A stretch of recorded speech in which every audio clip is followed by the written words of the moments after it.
All right, YouTube, welcome back to our channel. If you're new here, welcome to our channel. I'm Ben, you're with Hochman Fabrication and Speed. Right now, we're looking to bring you an update on this customer from Canada's GSR-4 build. It is a 91 Eclipse GSR-4 that we've been working heavily on this 25.3 roll cage for this customer.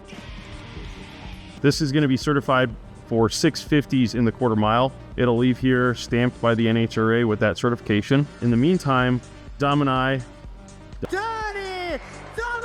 Dom's over here focused on leading this cage build. The next step is to start working on the parachute setup. Dom's done a really good job of building the cage up to this point. We need to start looking at how we want to set up the parachute. We realize that he's got a carbon fiber drag wing. We're going to go ahead and install that, and that's what we're focused on today. We'll go ahead and get this removed. So the first thing that we got to do is start mucking up this drag wing.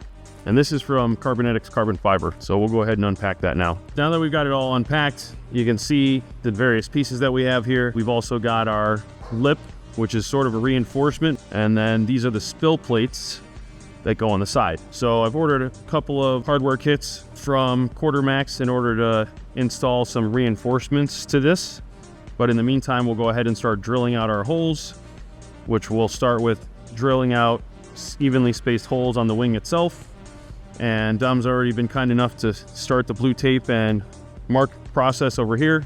Likewise, we're getting everything set up over here. We're gonna go ahead and evenly mark some holes across here and then drill our holes, and we'll transfer those onto the rear deck lid. I went ahead and quickly drilled some holes evenly spaced. Got 10 of them total. Then I went ahead and transferred them to the rear deck lid.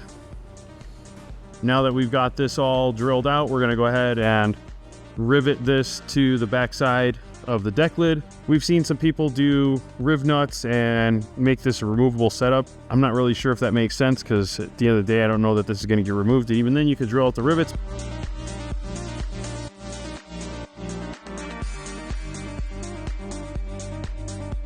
Rob's over there in the corner, sandblasting away. I started blasting. I don't see so good. We've got this all riveted up. The next step, since this is right now being supported by some hood props, and you can just see how flimsy it is. This piece right here goes onto the rear section, kind of like this. And when it gets bolted up, it'll help reinforce it more.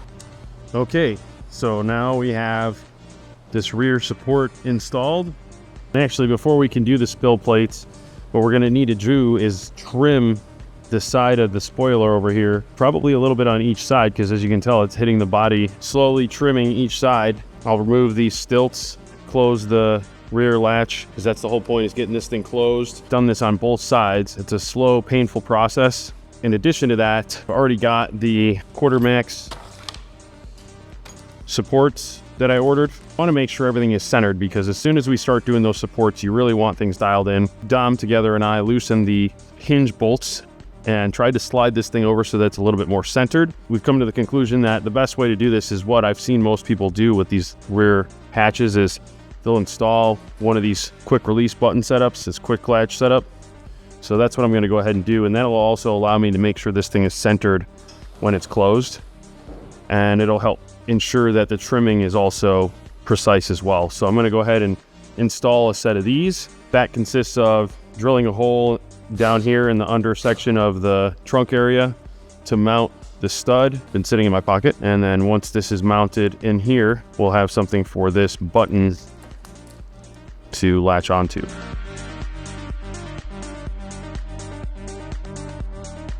Now that I've got those drilled and kind of mocked up and mounted in there, you can see I've put a little bit of grease on the tip of it, so that when I close the latch, what that does is give me a small impression. You can see that it's right there. So then I'll drill upward through and then expand the hole, and carefully adjust the center point of it so that it lines up perfectly with the stud that I've now installed. And I've done this on both sides.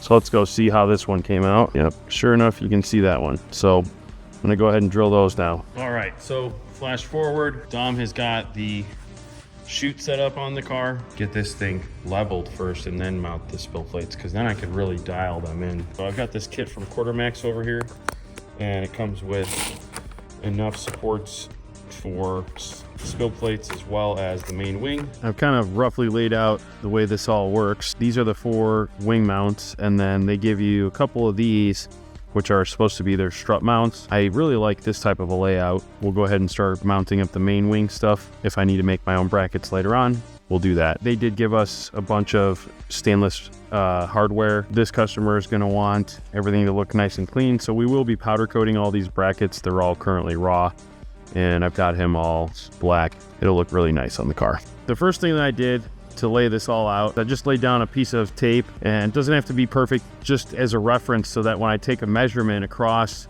from one side to the other, where my points are going to be, and I can mark them and understand where I want to start drilling holes. So I'm not too worried about the front to back as much as I'm just trying to get a measurement across the whole back of the bumper. And I'm probably going to want to do it somewhere in this region here for my first set of holes. And I go ahead and take a quick measurement here. Let's go ahead and this feet here. Oh, let's do 56.5. So now that I've got the areas marked where I know I want to mount them on the bumper, I'm going to go ahead and take one of the first, what they call a strut mount, get it marked up and drill some holes for it. And if you remember me mentioning that I wasn't too worried about the forward to back, that's because the way these brackets are going to sit, they're going to just go as far back as they can comfortably sit, where the back 2 legs are up against the area right before it starts to go and curve. So once I've got that lined up, I can drill holes.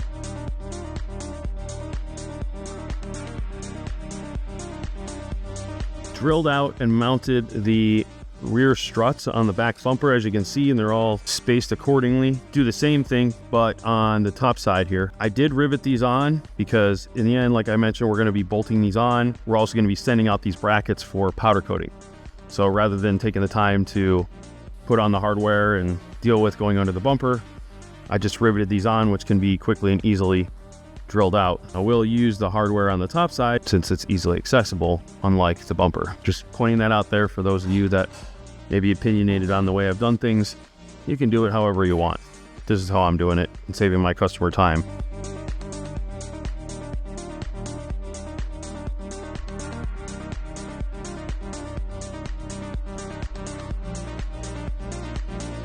Now that this is on here, this is actually threaded and can be removed. To get this all lined up and fit properly, what I ended up doing, taking the lower strut mount or upper strut mount for that matter, and bolting it up into position here. So we'll put that one in place. Now that that's swinging, see where the holes are, and these are the different options for the different heights that you can choose from. Since this rod is so large, I ended up just marking it just below the 3rd hole. So it gives me a couple of holes upward and downward to choose from. I just simply unscrew and remove this rod and trim it accordingly so that when I reinsert it, everything bolts up and fits. And one thing to remember is there's a threaded end on the other side of here with this heim joint. You want to make sure that you thread that down probably about 3/4 to half a way down the thread so that you have additional adjustability on the bottom side as well. So now that I've marked that, I'm going to go ahead and remove this rod, cut it on the bandsaw. So now that I've trimmed off this longer length, put this in the tube and then thread it into position. And once you get it threaded into position, you can put your pin in that hole, and that'll lock this into position correctly. So that's now bolted to the upper strut area. And then that's the adjustment pin. The rod inside is now just sitting on that pin. And if you want additional adjustment, you have that on the lower side.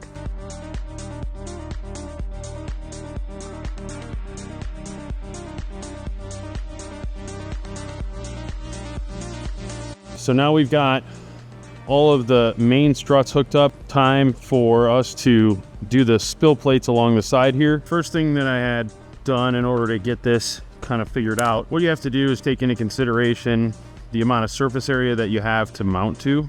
You don't have all of the space because part of this runs into taillight. I did some math. It comes out to being about 2 7/8 from the left side, evenly spaced, leaving extra space for where you're not going to want to hit the taillight. That's what I measured out, and you can see where I marked those holes, drill those holes out, transfer that over to the other panel, and we'll get that installed.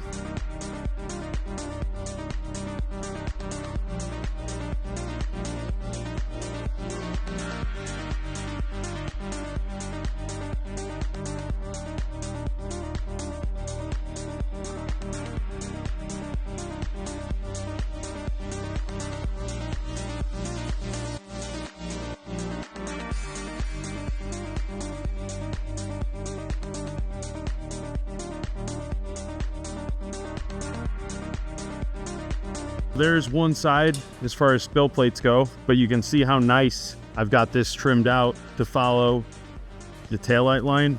I've still got one more support to make on this side, and mount this other spill plate.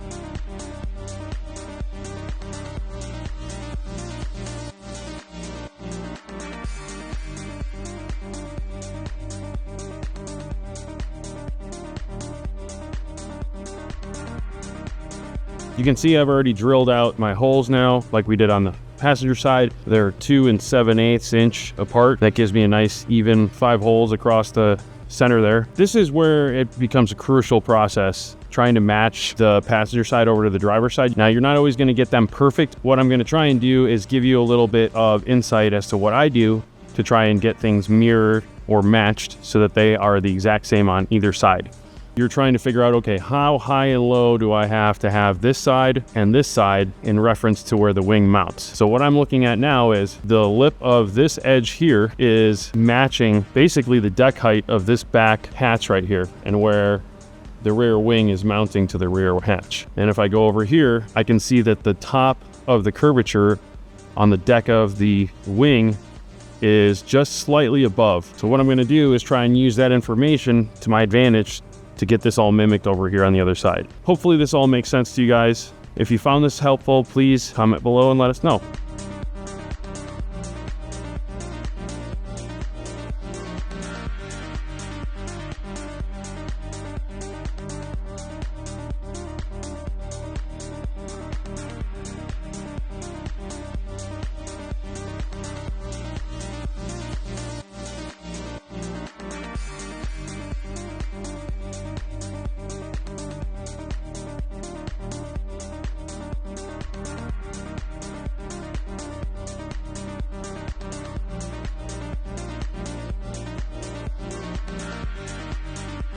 Driver's side spill plate all installed now.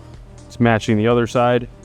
Fits around that brake light really nicely. That allows us to move on to the final stage, setting up the spill plate supports, which simply go between the spill plate to the bumper. I've also actually seen some people do that to the wing itself. I'm not sure if I want to do that. I think the bumper makes the most sense. We've already got stuff mounted to the bumper. Let's take these guys and mount them kind of in this orientation over here, connect it to the spill plate for support. So there's one side. You can see how got it set up similar to the other one where it's on that 5th hole, and I've used that nice hardware with the nylon washer underneath it. I went ahead and riveted it onto the bumper like I did it for the others. Now I'll go ahead and repeat that on this side.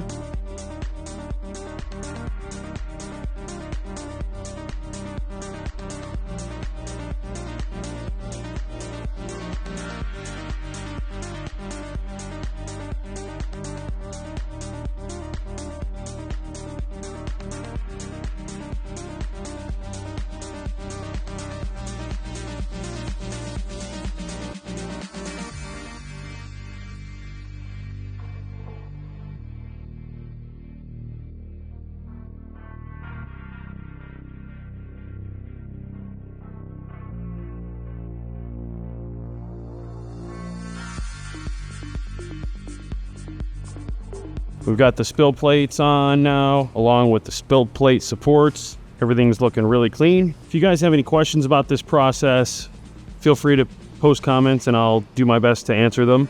I appreciate you guys tuning in. If you're still tuning into this video and you've made it this far, please feel free to like and subscribe, turn on all notifications, because if this was helpful to you, We're always posting technical videos like this. You never know, there may be something that comes up that's really important for what you're doing and is really helpful, aside from what this may have done for you. Being a part of the community gives you an opportunity to give us feedback on what you do want to see if there's something on our channel that doesn't already exist. Thanks for joining us, and we'll be sure to give you some more updates on this build in the future. Tune in. Take care.